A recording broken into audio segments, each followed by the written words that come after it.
20h sur DTV, le journal et ses titres.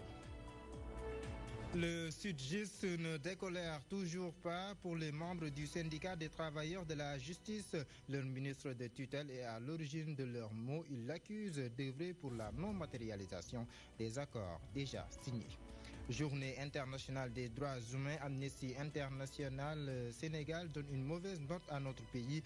Seydi Gassama fustige la situation des enfants dans la rue. Nos valeurs culturelles constituent-elles un frein à l'éducation sexuelle? Les avis sont divers, mais le concours des familles, écoles et médias demeure une constante préoccupation. En sport, Coupe d'Afrique de handball, les Lions se sont imposés face à la RD Congo, une finale synonyme de qualification à la prochaine Coupe du monde de handball à voir dans cette édition.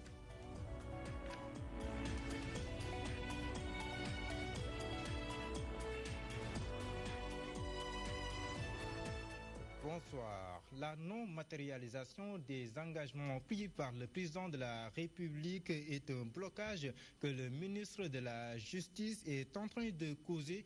Déclaration du syndicat des travailleurs de la justice. Le Sud-Just condamne fermement le comportement de son ministre de tutelle. Il soutient que le professeur Ismaïla Madior Fall œuvre pour que les revendications ne soient pas prises en compte. Le syndicat des travailleurs de la justice a tenu un sit-in ce matin et c'était en présence de notre reporter Dave Fatimlo. Ils ont failli voir le bout du tunnel. Un accord avait été signé avec le gouvernement, mais c'était sans compter sur leur ministre de tutelle, qui selon le Sud-Just ne fait que leur mettre des bâtons dans les roues. Le syndicat dénonce. Notre ministre de la Justice, qui devait être le ministre des Travailleurs de la Justice, c'est lui qui est en train de fossoyer tous les efforts qu'on a consentis avec son prédécesseur, Maître Sidiki Kaba. Il se comporte comme un adversaire au lieu d'un avocat qui devait prendre les doléances des travailleurs de la justice et les poser sur la table du gouvernement et les défendre. Aujourd'hui, il lance un appel au président de la République pour qu'il respecte ses engagements afin que les travailleurs de la justice aient de meilleures conditions de travail. Vous êtes un homme de parole, un homme d'honneur. Nous vous prions de veiller au respect de vos engagements. Vous avez parlé à 10 travailleurs de la justice, à des Sénégalais comme vous. Vous vous êtes engagés à régler les problèmes des travailleurs de la justice jusqu'à ce que le service public de la justice sera exempt de dysfonctionnement. Nous vous prions solennellement et publiquement, Monsieur le Président de la République, de veiller au respect de vos engagements, au respect de votre parole donnée. Le Sud-Just réclame entre autres l'augmentation de l'assiette du fonds commun, une assiette foncière constituée de terrains. Un bon plan de carrière qui doit être réalisé par la signature des 2 décrets qui ont été adoptés en Conseil des ministres. L'augmentation de la rémunération qui est un droit acquis. L'augmentation de l'assiette du fonds commun qui est une doléance majeure. Nous avions promis de nous allouer une assiette foncière constituée de terrain pour réduire le coût de l'habitat social. Le Sud-Just déclare avoir déposé son préavis de grève depuis le 26 novembre. Au terme de celui-ci, si aucune solution n'est trouvée, ces travailleurs de la justice comptent durcir le ton. Cependant, il rappelle que l'État sera le principal responsable des désagréments que cette grève causera à la population. Pendant ce temps, à l'université Cheikh Anta Diop de Dakar, 72 heures de grève renouvelable à partir de ce lundi. C'est ce qui a été décrété par les étudiants issus de la faculté des sciences et techniques. Ils exigent la proclamation des résultats issus des élections de leurs délégués. Toutefois, ces étudiants interpellent les autorités universitaires et le ministre de l'Enseignement supérieur, élément que vous avez sûrement pu suivre dans notre édition de 19h. Question d'équité dans cette édition. L'association des étudiants handicapés s'est dit marginalisée par les autorités de l'université Cheikh Anta Diop de Dakar. Accès difficile à certains endroits, discrimination et stigmatisation sont des problèmes auxquels ces étudiants sont confrontés. À l'heure actuelle, l'État du Sénégal n'a pas le droit d'être insensible à cette question. C'est leur avis et ils se sont confiés à notre reporter Adjara Ndiaye dans ce reportage. Suivez.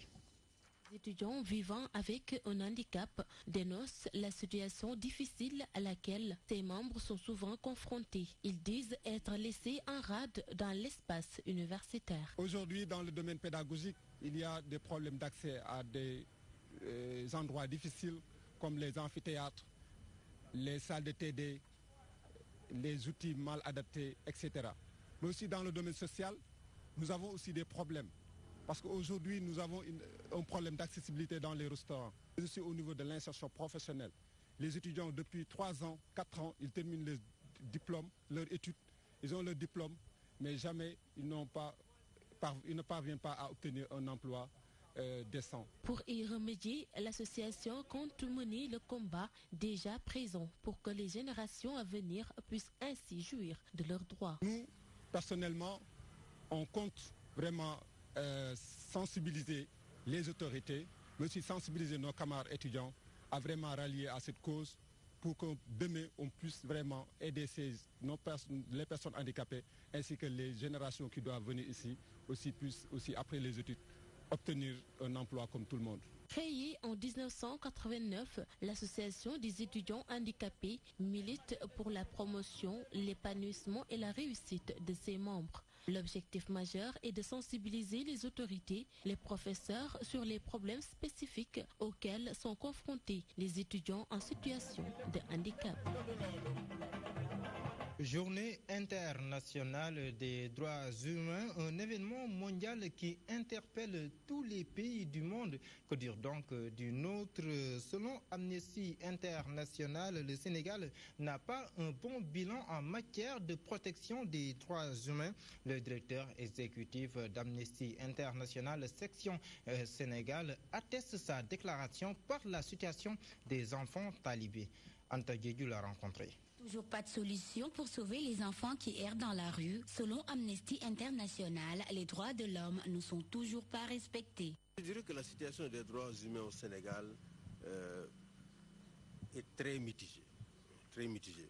Dire qu'il n'y a pas eu des progrès, c'est être nihiliste. Il y a certes des progrès qu'on a notés.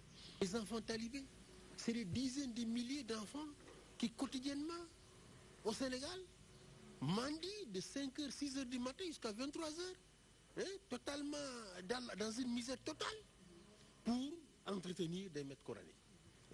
Et cela dure depuis des décennies et l'État ne fait absolument rien. En tout cas, on ne voit aucune urgence de la part de l'État pour mettre fin à cette exploitation éhontée des enfants talibés. Pour combattre l'exploitation des enfants talibés, Amnesty International propose des solutions. L'État, évidemment, dès l'instant où l'enseignement coranique est un besoin pour les Sénégalais, que l'État organise l'enseignement coranique et fasse en sorte qu'il se fasse dans des infrastructures mises en place par l'État, des salles de classe, avec des enseignants formés, bien formés, payés, n'est-ce pas, pour enseigner les Sénégalais, les enfants des Sénégalais qui veulent évidemment que leurs enfants fassent une école religieuse. De nombreux enfants talibés n'ont pas de pièces d'état civil. Amnesty International demande une bonne surveillance au niveau des frontières. Ce n'est pas un seul enfant, c'est généralement un groupe d'enfants qui sont convoyés au vu et aussi de la police et de la gendarmerie qui les laissent venir au Sénégal. Là également, ça pose problème. Parce qu'on ne doit pas accepter que quelqu'un qui n'a pas de résidence au Sénégal, quelqu'un qui n'a pas des moyens pour entretenir ses enfants au Sénégal, puisse les convoyer au Sénégal pour soi-disant les éduquer. L'exploitation des enfants talibés reste toujours une préoccupation pour les droits de l'homiste. Toutefois, ces derniers accusent l'État de ne pas vouloir faire des efforts. La politique à présent, Karim Wade ne dispose toujours pas encore de sa carte d'identité biométrique CEDEAO. Et pourtant, cette pièce est un élément clé du dossier de candidature à la présidentielle de 2019. Les journalistes Abdoulaye Mbow et Dr Serine Saliou Samb analysent cette situation d'une diverse manière. Quoi qu'il en soit, l'ouverture officielle des dépôts de dossiers de candidature, c'est dans quelques heures. Et pour le PDS, c'est hors de question que la présidentielle de 2019 se tienne sans son candidat. Codé Ndiaye. L'étau se resserre autour de la candidature de Karim Wade après son rejet sur les listes électorales, l'octroi de sa pièce nationale d'identité fait polémique. Est-ce que l'administration sénégalaise a également le droit de ne pas lui délivrer une carte d'identité nationale? C'est une autre question. Maintenant, nous n'avons pas encore écouté pour entendre l'avis, la position que dégagera ou que va dégager le ministre de l'Intérieur. Mais dans tous les cas, tout citoyen sénégalais a bel et bien le droit de bénéficier d'une carte d'identité nationale comme il a le droit de bénéficier d'un passeport. Pour ces spécialistes en sciences politiques, cette sortie du PDS sonne comme une stratégie de communication pour faire monter la pression. À mon humble avis, l'autorité politique n'ose pas, elle ne peut pas quand même lui refuser sa carte d'identité parce que ce serait quand même incongru que M. Karim Wade ait d'abord une carte qui a expiré, que Karim Wade ait un passeport diplomatique qui lui a permis de sortir de prison et d'aller à Doha, et quand même qu'on lui refuse sa carte d'identité. Ça n'a pas de sens. Je pense qu'il aura sa carte, mais c'est une stratégie de communication du PDS qui veut quand même mettre la pression, qui veut faire monter les enchères à quelques heures du début de l'examen des dossiers par le Conseil constitutionnel. Pour le journaliste Abdoulaye Mbow, la recevabilité d'une candidature relève de la compétence du Conseil constitutionnel. Il n'appartient pas au ministre de l'Intérieur, il n'appartient pas au ministre de la Justice, comme il a eu à le faire, de déclarer qui doit être candidat, qui ne doit pas être candidat, qui peut être candidat, qui ne peut pas être candidat. Ça, véritablement, c'est une violation grave, justement, de l'esprit et de la lettre de la loi, parce qu'Ismaïla Madior Fall, je le cite, n'a pas ce droit. Ce droit revient aux juges du Conseil constitutionnel. C'est eux qui valident et ceux qui invalident les candidatures. Serine Salou Samb, quant à lui, estime que le PDS ne peut plus faire volte-face en ce qui concerne la recevabilité ou non de la candidature de Karim Wade. La plupart des observateurs pensent que c'est une attitude suicidaire. Mais vu l'entêtement, l'opiniâtreté de M. Abdoulaye Wade lui-même, des militants et responsables du PDS, on se pose des questions. Est-ce que Karim Wade ne va pas finalement défier l'autorité pour venir se porter en martyr et essayer quand même de faire dans la surenchère ou bien du quitte au double, excusez-moi. Est-ce que Karim Wade ne va pas venir pour jouer son avenir politique? Parce qu'au moment où je vous parle, le PDS, Abdoulaye Wade, Karim Wade et les responsables ont tellement insisté sur sa candidature et son retour imminent que ça m'étonnerait que Karim Wade ne vienne pas. Parce que sinon, il perdrait toute crédibilité pour le reste de sa vie et de sa carrière politique. Le PDS, à travers un communiqué, a fustigé l'attitude du gouvernement qui, selon lui, veut, vaille que vaille, barrer la route à leur candidat Karim Wade, chose que le PDS n'est pas prêt à accepter, selon le communiqué. Direction Ziguinchor, l'édile de la commune de Oukouk, Insa Inban, a réceptionné un corbillard et 2 ambulances qui serviront au transport des malades vers les points sanitaires les plus adéquats. Un geste salué à juste titre par les populations. Je vous propose d'écouter le maire de Oukouk. Il est interrogé par notre correspondant à Ziguinchor, Cheikh Ndiaye. Apporter comme solution au repos des populations. C'est-à-dire que c'est une résolution des problèmes que les populations avaient rencontrés. À un moment donné, on avait un problème d'évacuation de nos malades. C'est pour cela, aujourd'hui, ces ambulances sont une réponse à ce fléau. Et le corbillard va non seulement nous soulager, nos autorités locales, parce qu'en tout temps, on nous sollicite nos véhicules pour amener des morts, pour amener des malades. Donc aujourd'hui, avoir ces véhicules, je dirais que c'est un ouf de soulagement pour les populations de ma commune. Même s'il n'y a pas de moyens, je pense que nous allons à la quête des moyens. La quelle quête? Essayer de voir les voies et moyens pour trouver de quoi entretenir ces véhicules. Je dirais que l'effort qui a été consenti du côté des partenaires, elle sera aussi concentrée de notre côté, au moins pour pouvoir entretenir ces véhicules. Vu l'importance, vu la nécessité, vu que pendant des années, nous étions à la quête de ce bijou, donc il est vraiment nécessaire que ces véhicules soient bien entretenus. L'Union des distributeurs des produits de télécom au Sénégal dénonce une mauvaise conduite de son opérateur partenaire. Selon ses membres, cette entreprise a pris des décisions à sa défaveur. Ainsi, ils interpellent les autorités, les membres interpellent les autorités, mais en attendant, ils maintiennent le boycott des services de cet opérateur. Salif Ndiaye a porté leur colère au micro d'Adama Biteya. Parce que la direction d'Orange a décidé de prendre des mesures qui ne sont pas conformes à la législation. Par exemple, il y aura le zoning. Le zoning, c'est une mesure qui consiste à délimiter la zone d'évolution des micros. Par exemple, s'il décide par exemple de dire que vous êtes dans la zone des maristes, vous ne pouvez pas aller à Grand Yoff pour vendre votre CEDO. Je pense bien que c'est contre la législation sénégalaise. Ils ont aussi décidé d'arrêter les transactions entre les... On l'a toujours déploré, mais eux, ils disent qu'ils ne peuvent pas revenir là-dessus. Du coup, ils ont arrêté l'arrêt des transactions entre les deux micros. C'est à cause de cela qu'on a décidé de boycotter les produits Orange jusqu'à nouvel ordre. On a tenu 2 ou 3 réunions avec la direction de Orange au niveau de la CDP. Ils nous ont dit que les mesures qu'ils ont prises, c'est pour réglementer la vente au niveau du marché. On leur a expliqué que ces mesures-là tendent à exclure définitivement les demi-gros. Bon, ils ne sont pas d'accord avec nous. On est allé au niveau de l'ARTP, on a tenu une réunion. Ils sont toujours campés sur leur décision. Cette démarche de l'Union des distributeurs des produits de télécom au Sénégal est-elle partagée par les consommateurs? Beaucoup d'entre eux coupent la poire en deux. Oui à la contestation, mais il faut tenir compte des intérêts de la clientèle. C'est un reportage d'Adama Biteya.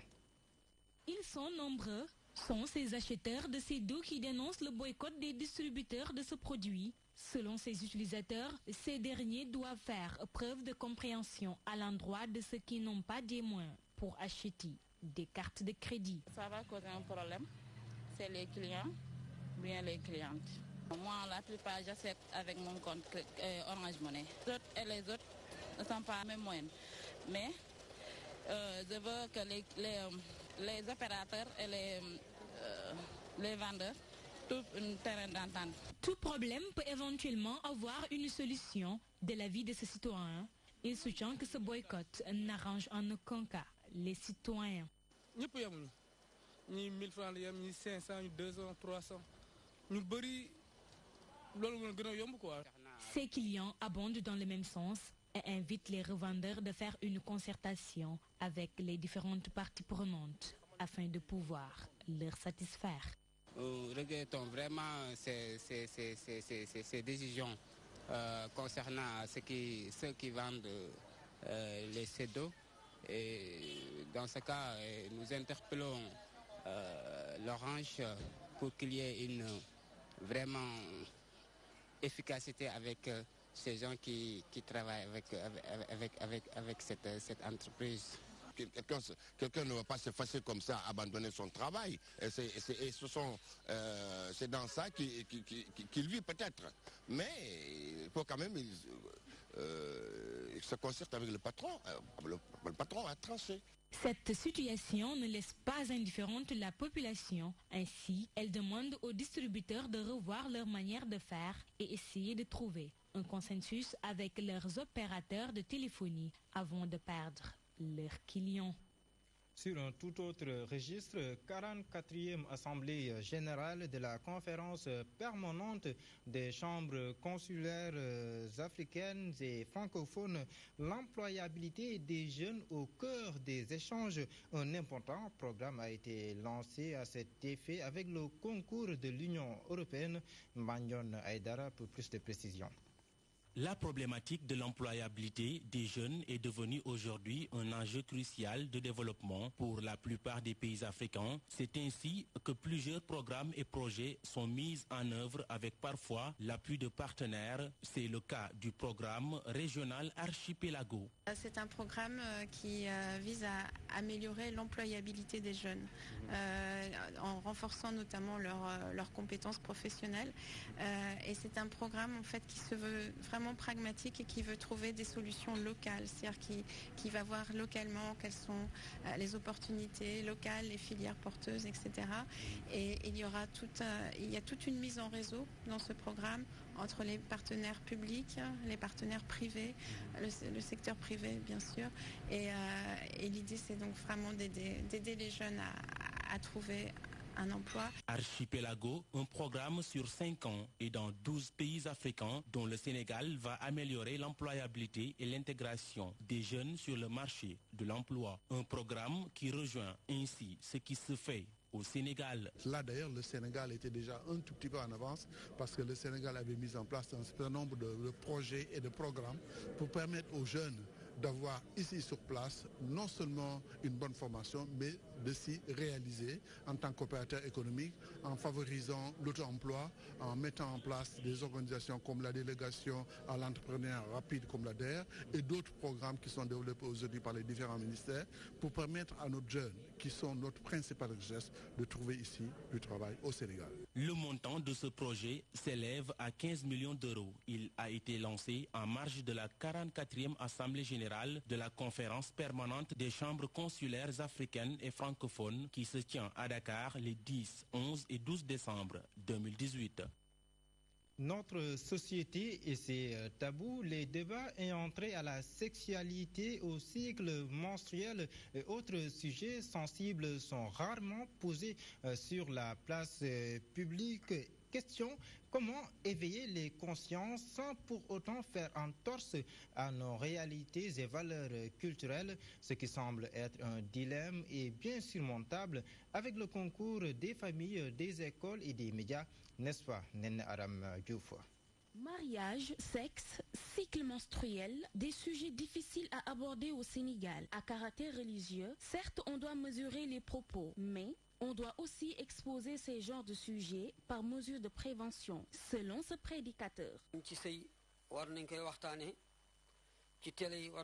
Ces sujets devraient être débattus partout, notamment dans les médias, par mesure de prévention. Ce genre de débat est réservé à une couche de la société, souvent très vulnérable, et il est nécessaire d'en parler avec elle.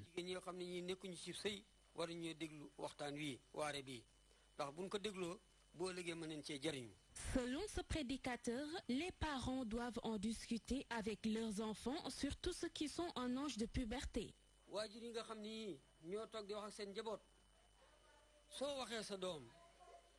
Les parents doivent vraiment orienter leurs enfants sur le bon chemin, surtout ceux qui sont en âge de puberté et qui rencontrent pour la plupart du temps des difficultés pour prendre des décisions à propos de leur avenir.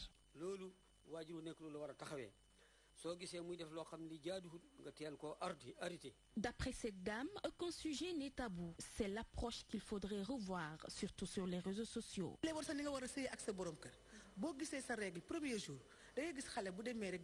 n'y a pas de sujet tabou au Sénégal. Auparavant, quand une fille était dans sa période menstruelle, elle avait la honte de le dire à ses parents. Mais aujourd'hui, à travers les réseaux sociaux, les jeunes apprennent et en parlent avec leurs amis.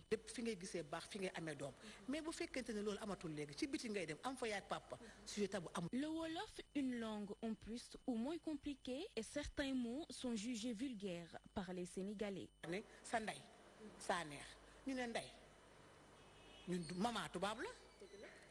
Les Sénégalais doivent s'habituer à être à l'aise avec notre langue nationale, le Wolof. C'est difficile de débattre sur ce genre de sujet en Wolof parce que les Sénégalais l'interprètent toujours mal. C'est le cas du comédien Saner.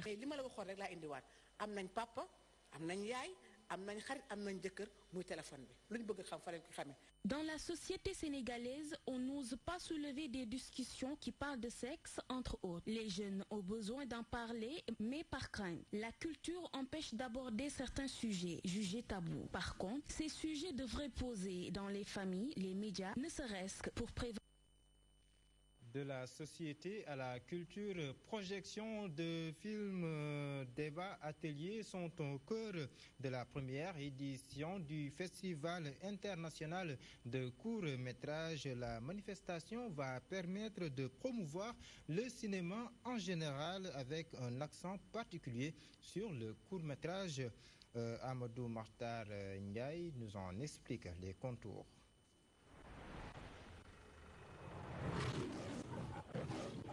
Les passionnés du cinéma et les acteurs de la cinématographie se sont retrouvés à l'Institut français pour le lancement du Festival international de court-métrage Dakar Court du 10 au 15 décembre 2018. Ça célèbre la créativité au Sénégal, mais c'est pour aussi donner plus de visibilité à cette création qui a eu cours dans notre pays, mais surtout en synergie avec d'autres structures qui sont dans ça. Le CNC de France, le Centre national de la cinématographie.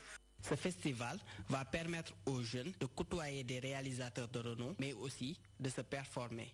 La formation, la rencontre, les ateliers, c'est ça en fait qui fait la force de ce festival. Il y a 30 jeunes aujourd'hui qui sont dans la salle en train de voir des films qui viennent d'un peu partout du Sénégal. Ils vont rencontrer des acteurs, des professionnels importants, notamment dans le cadre d'un programme qui s'appelle Talent en cours. Projections, débats, ateliers seront au menu au cours de ce festival Dakar Court, dans le seul but de promouvoir le cinéma en général, particulièrement le court-métrage.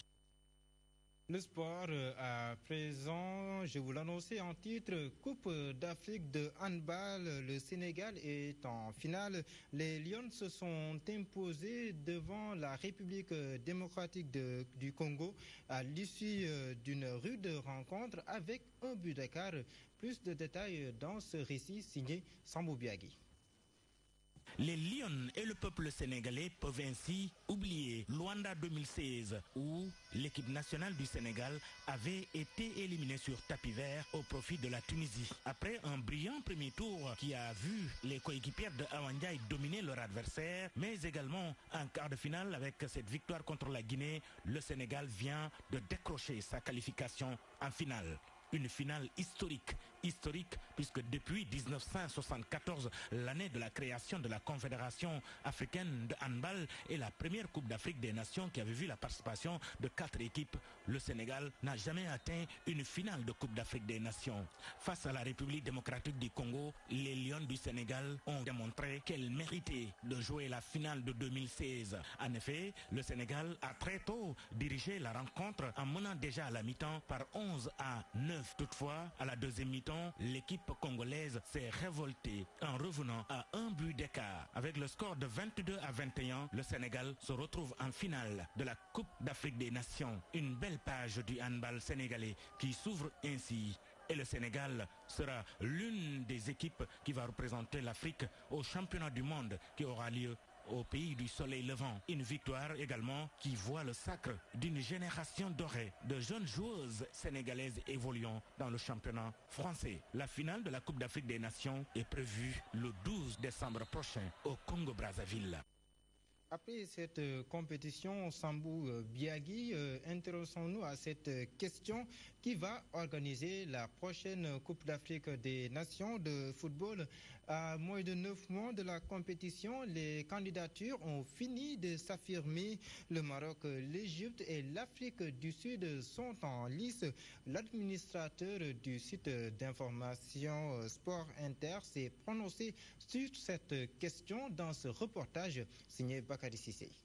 Qualification du Cameroun dans le cadre de l'organisation